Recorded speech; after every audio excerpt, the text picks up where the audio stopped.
নবান্ন অভিযানকে কেন্দ্র করে পুলিশি তৎপরতা, বিভিন্ন জায়গার ছবি আপনাদের সামনে তুলে ধরলাম। বিশ্বাস করুন, এই যে শহর কলকাতার ছবিটা আজ সকাল থেকে আমরা দেখতে পাচ্ছি, এটা দেখে কোনোভাবেই বিশ্বাস হচ্ছে না যে এটা আমাদের শহর কলকাতা, আমাদের তিলোত্তমা। অর্থাৎ শহর কলকাতা, যে শহর কলকাতা একটা সময় রাজধানী ছিল, একটা সময় যেভাবে গোটা বিশ্বে সমাদৃত হয়েছিল, সেই কলকাতা আজ যেন যুদ্ধক্ষেত্রে পরিণত হয়েছে। ছবিটা অন্ততপক্ষে তেমনটাই বলছে। কিন্তু কেন? ঝন্টুবাবু আমাদের সঙ্গে রয়েছেন। ঝন্টুবাবু, এই যে যারা প্রতিবাদে সামিল হচ্ছেন, যারা রাস্তায় নামছেন, তারা কি জঙ্গি, তারা গুন্ডা? এত পুলিশ সেখানে মাসকট স্পিন কন্ট্রোল ল্যাবের পরীক্ষায় এটি প্রমাণিত। কেয়াসেট আলোপেক্স পেন্টা অ্যাক্টিভ নতুন চুল গজাতে সাহায্য করে, চুল পড়া বন্ধ করে। Keyaseth alopex penta active 10 hair fall প্রবলেমের একমাত্র সলিউশন। করা হয়েছে, ব্যারিকেড করা হয়েছে, 3টে স্তর পর্যন্ত রাখা হয়েছে। এত তৎপরতা কেন? লাস্ট 13 বছর ধরে পশ্চিমবঙ্গের সিটি অফ জয় কলকাতা, তুমি বলছিলে না রাজধানী ছিল, এখনও রাজধানী আছে। বঙ্গের রাজধানী শুধু নয়, গুন্ডাদের রাজধানী। এবং এই পুরো গুন্ডাগুলোকে চালিত করে পুলিশ। অর্থাৎ পুলিশ কিন্তু এখানকার গুন্ডাদের জন্য অ্যাক্টিভলি প্যাসিভ, এবং প্রতিবাদীদের জন্য লাস্ট 13 বছর ধরে তুমি দেখবে ওভার অ্যাক্টিভ।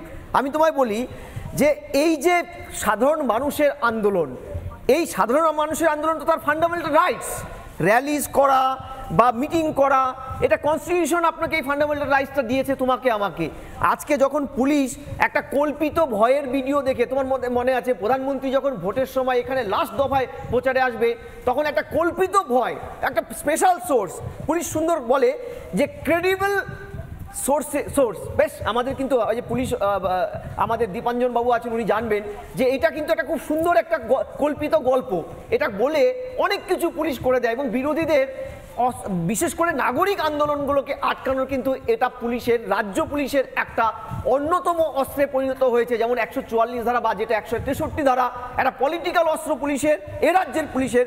আমি তোমায় বলি যে এই পুলিশ, এই যে একটু আগে দীপাঞ্জনবাবু বলছিলেন, কপিল সিব্বলকে মাননীয় সুপ্রিম কোর্টের 3 জন বিচারপতি যখন জিজ্ঞাসা করেছিল আরজি করে কতজন লোক হামলা করেছে, উনি বলেছিলেন 7000। বলেছিল 7000ই হামলা করেছে? না, 70 থেকে 75 জন।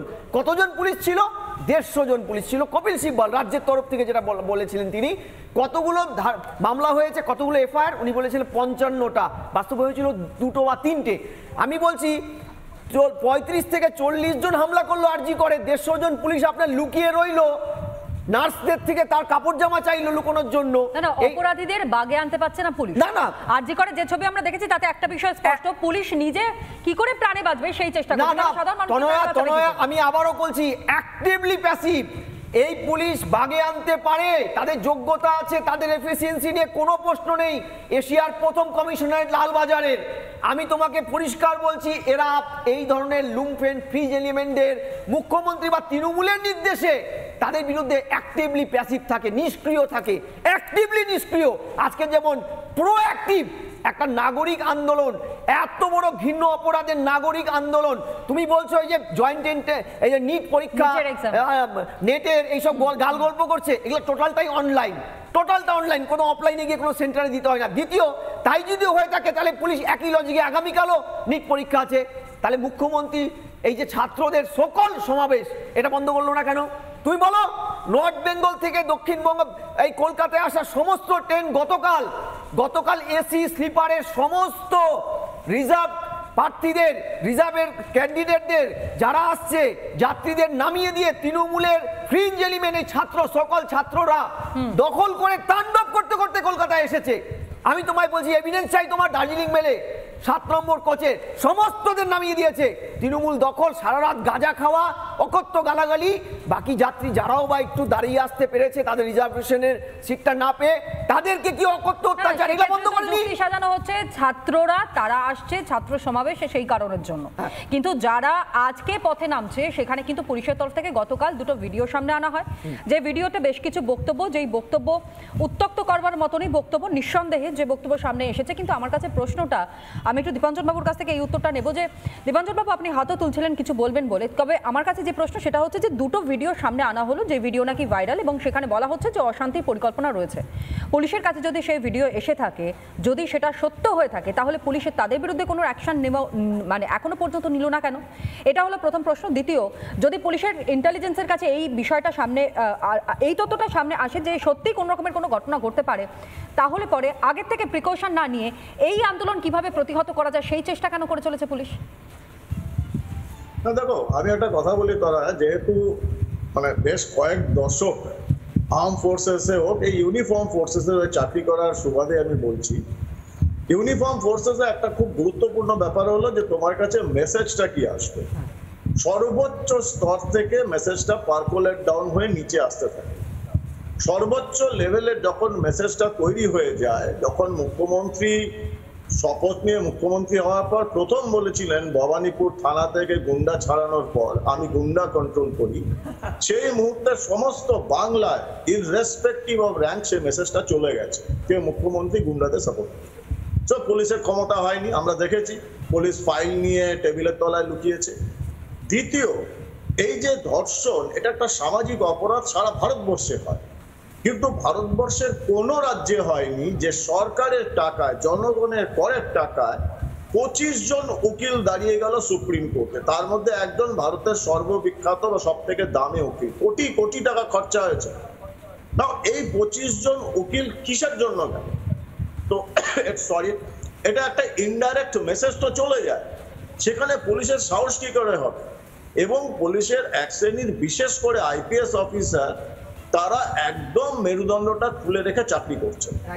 এই যে ডিসি ভদ্র মহিলা কালকে যে বলছিলেন, উনি একজন মহিলা, সম্পূর্ণ সম্মান রেখে বলছি, বা আমার অন্যান্য আইপিএস দেয় যে আপনারা সকাল সকাল ডিউটিতে আসছেন, আপনারা যখন বাড়ি থেকে বেরোচ্ছেন, বাড়িতে আপনার স্ত্রী তো জিজ্ঞাসা করবে যে যাচ্ছ কোথায়, বা সন্তান জিজ্ঞাসা করবে বাবা তুমি কোথায় যাচ্ছ, কি বলবে? যে কলকাতার বুকে একটি মেয়ে, আমাদেরই বাড়ির মেয়ে, ডাক্তার, তার কর্মস্থলে সে ভয়াবহভাবে ধর্ষিতা হলো এবং তারকে হত্যা করা হলো, তার বিরুদ্ধে লোকে প্রতিবাদ করছে, সেই প্রতিবাদকে আটকাতে আমি যাচ্ছি। তো বুঝতে পারছো যে এদের মানবিকতা, মেরুদণ্ড, এগুলো এরা খুলে ফেলেছে। এগ্রি? কালকে যে ডিসি যে কথাগুলো বলছেন, এই যে মেসেজটা, আমি বলি এখানে তো আমি এক্সপেক্ট করবো না যে পুলিশের মেসেজটা মুখ্যমন্ত্রী বা হোম সেক্রেটারি এসে দেবে, পুলিশের লোক দেবে। তারা কি যুক্তিটা দিচ্ছে আমি দেখছিলাম, কি অসহায় ভাবে ওই ডিসি হেডকোয়ার্টার বলছিলেন বা ডিসি সেন্ট্রাল, আমরা ওটা প্রোটেক্ট করে রেখেছি। উনি, আমি তো কালকেও বলেছি, আমি আবার বলছি, উনি আইপিএস এর ট্রেনিং হায়দ্রাবাদ ন্যাশনাল পুলিশ একাডেমিতে নিয়েছেন না তপসিয়া বা কালীঘাটের কোনো একাডেমি থেকে নিয়েছেন? ওইখানে যত ভিড়ের মধ্যে একটা লোককে দেখেছো গ্লাভস পরে, এটা কিন্তু 100% এটা একটা স্যাক্রোস্যান্ট অর্ডার যে যেখানে ক্রাইম অফ সিন সেখানে বিনা গ্লাভস কেউ ঢুকবে না, প্রথমত। দ্বিতীয়ত, ইনভেস্টিগেটিং টিমের ছাড়া কারোর ওখানে অ্যালাউড নয়। আমরা বহু লোক দেখেছি, ন্যাশনাল মেডিকেলের ডেটা এন্ট্রি অপারেটর, উকিল সুকিল, এই সেই 20-25 জন লোক, এবং ওখানে ওসি আরজিকর দাঁড়িয়ে রয়েছেন, ওনার হাতেও গ্লাভস পরা নেই, কোনো পুলিশের কর্মীদের হাতে গ্লাভস নেই। সো ট্যাম্পারিং হয়েছে, এবং তারপর উনি জাস্টিফিকেশন দিচ্ছেন 40 ফুট এলাকা আমরা ঘিরে রেখেছি। একটা ঘরের যদি আয়তন হয় 50 ফিট বা 60 ফিট, উনি কি করে ডিফাইন করলেন যে শুধু 40 ফিটটাই সিন অফ ক্রাইম?